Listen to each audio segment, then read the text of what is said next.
નમસ્તે મિત્રો, કેમ છો? જય શ્રી કૃષ્ણ. આશા કરું છું કે તમે બધા ખૂબ મજામાં હશો.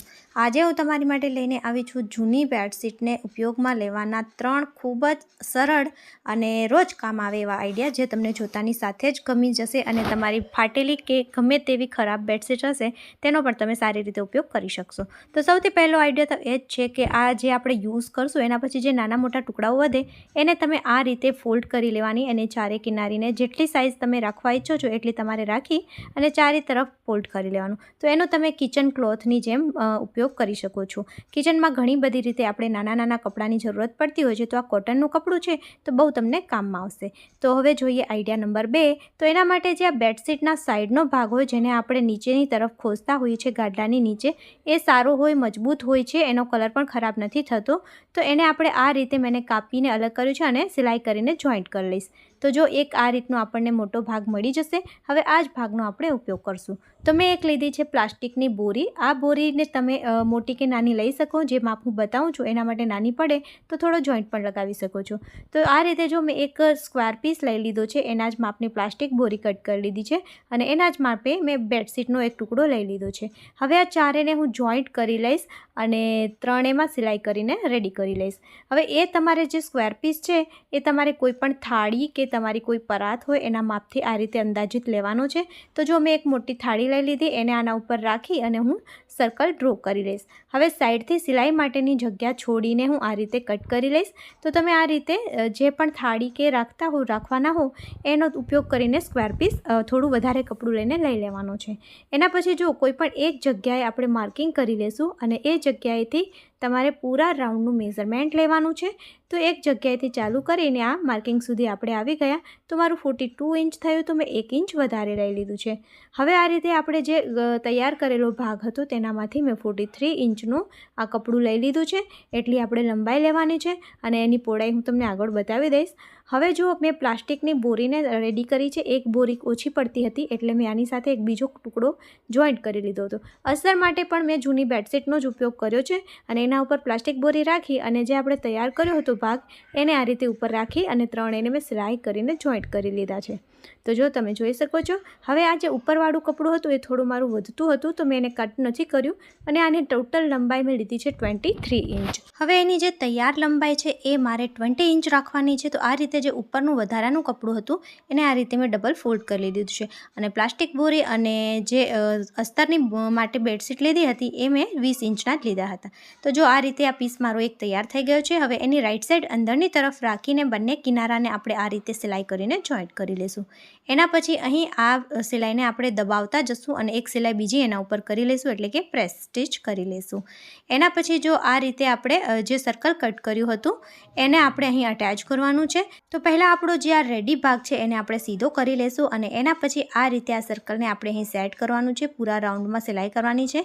તો એક સરળ ટ્રીક તમને હું બતાવું છું. તો તમારે શું કરવાનું, આ રીતે ફોલ્ડ કરીને રાખવાનું. તો એક બાજુ સિલાઈવાળો ભાગ છે એની સામેવાળી સાઈડ પર મેં કટ લગાવી લીધું. હવે આ બંને સેન્ટરને આપણે આ રીતે મેચ કરશું અને એની સાઈડમાં પણ આ રીતે આપણે કટ લગાવવાનો છે. તો જો આમને સામને બંને બાજુ પર અહીં પણ આપણે કટ લગાવી લઈશું, એટલે ચારે બાજુ પર આપણું નિશાન થઈ જશે 4 જગ્યા ઉપર.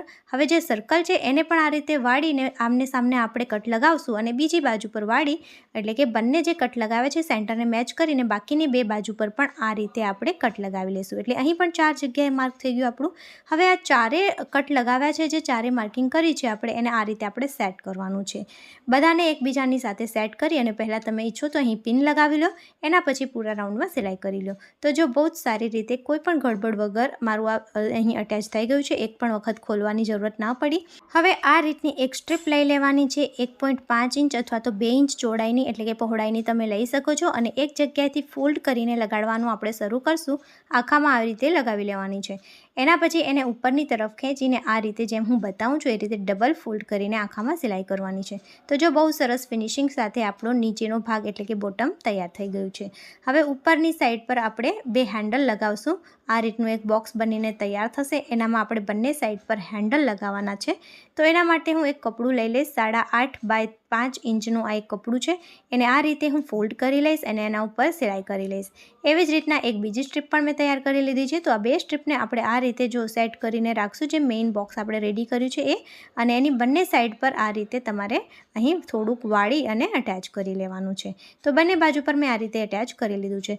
તમે ઈચ્છો તો થોડી વધારે મોટી સ્ટ્રીપ અટેચ કરવા ઈચ્છતા હો તો મોટી પણ અટેચ કરી શકો છો, અથવા થોડા નીચેના ભાગમાં અટેચ કરવા ઈચ્છતા હો તો ત્યાં પણ કરી શકો છો. તો મિત્રો તમે જોઈ શકો છો બહુ જ સહેલાઈથી અને એકદમ વેસ્ટ મટીરિયલથી એકદમ ફ્રીમાં આ આપણું લોન્ડ્રી બેગ બનીને તૈયાર થઈ ગયું છે. તમારા ઘરમાં તમે તમારા મેલા કપડાને રાખવા માટે એનો ઉપયોગ કરી શકો છો. તો તમારું ઘર નીટ એન્ડ ક્લીન રાખશે અને સૌથી વધારે સારું તો એ લાગશે કે આ વસ્તુ તમે પોતે બનાવી છે. તો કેવો લાગ્યો જૂની બેડશીટને ઉપયોગ કરવાનો આ આઈડિયા? કોમેન્ટ કરીને જરૂર જણાવજો. જો તમને સારો લાગ્યો હોય તો હમણાં જ વિડીયોને લાઇક પણ કરી લેજો. હવે જોઈએ આપણે આઈડિયા નંબર 3. તો એના માટે પણ મેં સાવ જૂની એટલે સાવ જ જૂની બેડશીટ લઈ લીધી છે, જેનો બીજે ક્યાંય આપણે ઉપયોગ ન કરી શકીએ. અને એ બેડશીટનો મેં દરવાજાનો માપ લઈ લીધો છે. દરવાજા જેટલો માપ આવે છે ત્યાંથી મેં એને કટ કરી છે. તો એક સાઈડથી લઈને એની સામેની સાઈડ જેટલી પણ લંબાઈ છે બેડશીટની એ પૂરેપૂરી આપણે લઈ લેશું. તો જો બહુ જ ઘસાયેલી બેડશીટ હોય તો તમે એને ડબલ પણ વાપરી શકો. જેમ કે સાઈડમાં કપડું વધ્યું છે એને પણ તમે અહીં ડબલ રાખી શકો છો. એના પછી જો મેં આ બેડશીટને આ રીતે વાળી લીધી છે. વાળ્યા પછી આપણે હજી એક વખત એને વાળવાની છે આ રીતે, અને એની બંને બાજુ પર આ રીતે એના વચમાં આપણે કટ લગાવશું, એટલે કે એના સેન્ટર કાઢી લેશું. એના પછી જો સેન્ટર સામે નીકળી ગયા, હવે આપણે આ રીતે એને એક બાજુથી વાળવાનું ચાલુ કરશું. પૂરા રાઉન્ડમાં આપણે જે સેન્ટર કાઢ્યું છે ત્યાં સુધી વાળતું જવાનું છે. માત્ર અડધા ઇંચ જેટલી જગ્યા આપણે છોડવાની છે. તો જો આ રીતે તમારે એકદમ સરસ રીતે જે પણ વચમાં ક્રીઝ બનતા હોય એને દૂર કરી અને એને સારી રીતે વાળી લેવાનું છે. વાળ્યા પછી આપણે અહીં સિલાઈ કરવાની છે. તો આ જો આ રીતે મેં સોય દોરો લઈ લીધો છે અને એક બાજુથી શરૂ કરી અને સામે સુધી આપણે ટાંકા લઈ લેશું. તો અહીંયા તમારે સિલાઈ મશીનની પણ જરૂરત નથી, કેમ કે આ થોડું થીક કપડું થઈ જશે રાઉન્ડ કરીને, એટલે હાથથી ટાંકા લગાવવા જરૂરી બની જશે અહીં. અને આ એકદમ સોફ્ટ ફેબ્રિક છે, કોટનનું છે બેડશીટનું, એટલે આરામથી સીવી પણ શકાશે. તો જો આખામાં આ રીતે મેં સિલાઈ કરી લીધી છે. એના પછી હવે આપણે એની સામેની બાજુએથી એ જ રીતના કરવાનું છે. તો જો આ સામેની બાજુથી પણ એવી જ રીતના હું એને વાળવાનું શરૂ કરીશ. તો આ રીતે તમારે એકદમ સરસ રીતે સેટ કરતું જવાનું, અને તમને જે રીતે વ્યવસ્થિત લાગે એ રીતે તમારે ફોલ્ડ કરવાનું. એવું જરૂરી નથી કે જેમ હું બતાવું છું એમ જ કરવાનું. બસ તમારે આને આખાને રાઉન્ડ કરીને વચમાં સુધી લઈ આવવાનું છે. હવે વચ્ચે આ બીજી બાજુથી પણ આપણે અડધો ઇંચ ગેપ છોડશું, એટલે વચમાં લગભગ 1 ઇંચ જેટલું આપણે ગેપ છોડવાની છે. 1 થી 1.5 ઇંચ તમે ગેપ છોડી શકો છો. જે તમારો દરવાજાનો નીચેનો ભાગ હશે, તમે પૂરો વિડીયો જોશો એટલે તમને ખ્યાલ આવી જશે. એટલી તમારે અહીં ગેપ છોડવાની છે. હવે અહીં પણ આપણે સેમ જ કરશું. એક બાજુથી લઈ અને બીજી બાજુ સુધી આપણે અહીં સિલાઈ કરીને એને ફિક્સ કરી લેશું. તો જુઓ મિત્રો, આ જ રીતે જેમ મેં પહેલાં કર્યું હતું એ જ રીતે અહીં પણ મેં પૂરામાં સિલાઈ કરી લીધી છે. તો આ જે તૈયાર ભાગ છે એ આ રીતનો દેખાશે. બંને બાજુ પર થોડું રાઉન્ડવાળું મોટું કપડું છે અને વચમાં એકદમ ફ્લેટ એટલે કે સાવ ઓછું કપડું હશે. હવે આનો ઉપયોગ કેવી રીતના કરશું એ હું તમને બતાવી દઉં. તો તમારો જે દરવાજો હોય એની નીચે જો ગેપ હોય તો એની ગેપને ભરવા માટે આપણે એનો ઉપયોગ કરશું. ઘણી વખત દરવાજાની વચ્ચે થોડી ઘણી ગેપ હોય તો એનામાંથી જે આપણું એસી હોય એની કુલિંગ પણ બહાર જતી રહેતી હોય છે.